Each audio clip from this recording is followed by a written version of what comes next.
են մարդիկ տարբեր տեսակի կոսմետոլոգիական սալոններ, իբր վառում են խալերը, այսպես կոչված, հա, եւ այլն բաց թողումները շատ են լինում եւ մելանոմայի դեպքերը մենք այդպես էլ չենք կարողանում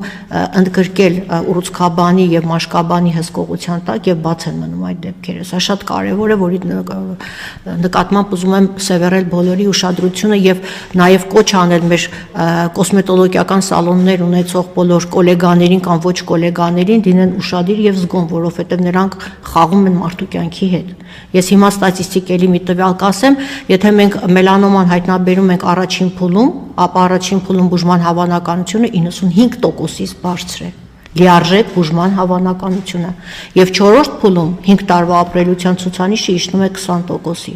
Այսինքն բոլոր այն դեպքերում, երբ որ արդեն այդ բաց թողած մարդը, որը իբր խալ էր վառել եւ արդեն մետաստազներով գալիս է ուռուցքաբանի մոտ, նրա արդեն կյանքի տևողությունը իջնում է մինչեւ 20%, ինչը